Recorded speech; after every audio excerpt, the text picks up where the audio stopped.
What's going on, everybody? Welcome back to another episode of the Financial Freedom Show with Chase Lawson. For those just tuning in, I am a personal finance enthusiast. Some will call me an expert, and I am the author of the best-selling book, Financial Freedom, Breaking the Chains to Independence and Creating Massive Wealth. Today, I wanted to come back to you with another episode around investing. Some of you may have heard the term dollar cost averaging. In fact, in a previous episode, I mentioned that it is the best strategy to utilize when investing.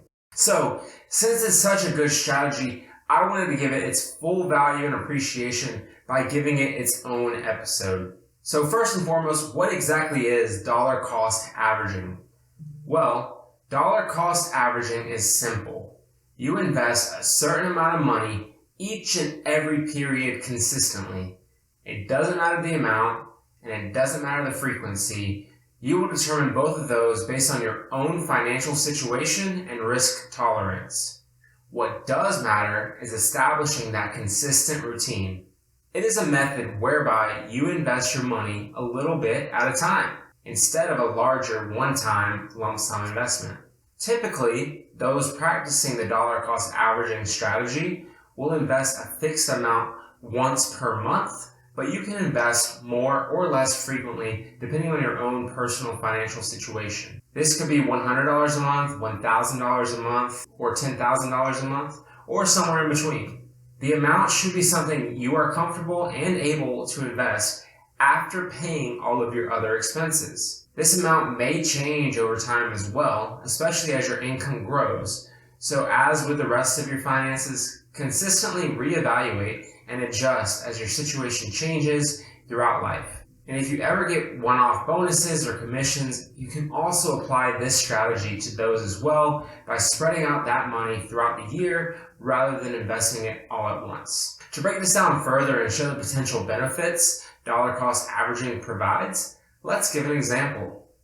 Let's say you invest $1,000 per month into an index fund. Month 1, the per share price is $20. Month 2, it drops to $16. Month 3, it increases to $17. Month 4, it increases to $19. And month 5, it increases to $23. With a single lump sum investment of $5,000 in month 1, you would have 250 shares and they would be worth $5,750 by month 5.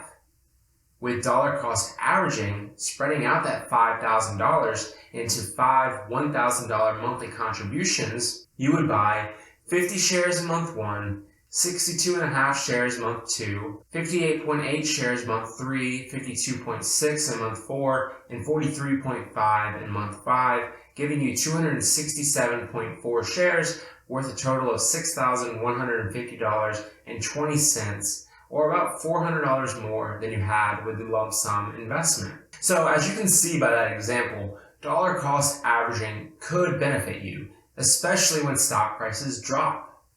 The reality of the matter is, as I mentioned time and time again, nobody is able to successfully, consistently time the market. So by dollar cost averaging, you help to lower your risk when it comes to investing. When you look at the market over time, it can be very volatile. Prices will go up and down consistently throughout the year.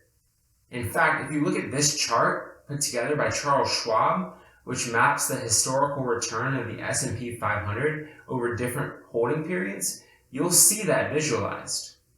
In any one year dating back to 1926, the S&P 500, which is a good indicator of the stock market as a whole, has gone up by as much as 54% and has gone down by as much as 43.3%. As you look over a longer time horizon, however, that variation continues to shrink until you get to a 20-year holding period, in which case the worst case scenario is a positive 3.1% annualized return, and the best case is a 17.9% annualized return. The reason, once again, that dollar cost averaging is the best strategy to apply is just based on typical investor behavior for the average Joe. If we are to look at a typical investor behavior, there's two things that really work against the average investor. What you are supposed to do is buy low, sell high. That's how you maximize your returns. What actually ends up happening though is that humans succumb to their emotions and do at least one of two things. They either wait to invest out of fear that the market will drop shortly after they put their money in, or they jump on the bandwagon and buy the good news, sell the bad news. The latter point is shown in this simple picture. When stocks are rising, people become greedy and continue to buy, and then when there's a downturn, people fear that they'll lose everything, so they sell out of their positions. The market is cyclical, and it will continue to go up and down, but the only way to guarantee yourself a loss is by actually selling.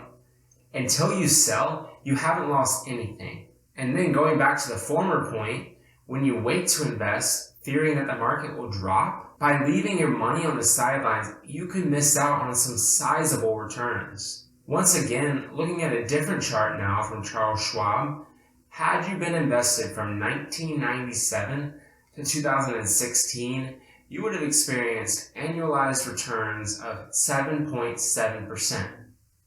Had you missed the top 10 days during that period, your returns would have dropped to 4%. And had you missed the top 40 days, you would have lost 2.4% per year. Dollar cost averaging allows you to take the emotions out of investing. If you can stay disciplined to that strategy, you will ensure you aren't buying at the peak and selling at the bottom.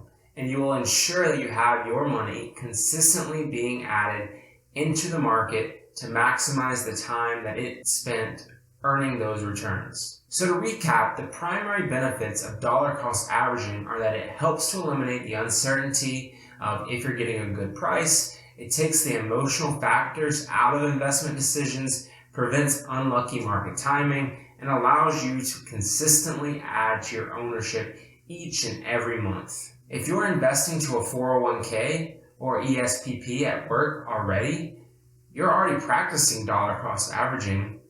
The great thing about doing it through work is that it's automated, which makes it easier to opt in to this strategy. If you're investing outside of work in a taxable brokerage account, it will take a little bit of work to set this up and implement the strategy, but I highly encourage you to consider it as it will lower your risk while still allowing you to earn a sizable return on the market over time. All that remains is to figure out the exact specifics for your plan, which includes the amount, the timing, and the vehicle. To implement this, simply sit down, review your financials, evaluate how much remains after accounting for all of your monthly expenses, and determine how much of that amount you're comfortable investing and how frequently you want to invest. It may start at only $100 a month, but in 2 or 3 years, that may be up to $500 or $1,000 a month. And then determine which funds to invest in. In my Stocks Part 3 episode, I list a few of my own recommendations, so check that out if you have not already. So thanks so much everyone for tuning in to the Financial Freedom Show with Chase Lawson. I hope you learned something new today and are ready to start implementing some of these lessons in your own life. And as always, I appreciate any feedback you can leave, so make sure to leave a comment and let me know your thoughts or what questions you have. Leave a like or a review if you got value out of this. That helps so much to get out to new organic viewers as well. So please help out if you got some value. And please subscribe if you haven't already. Thanks so much everyone. And until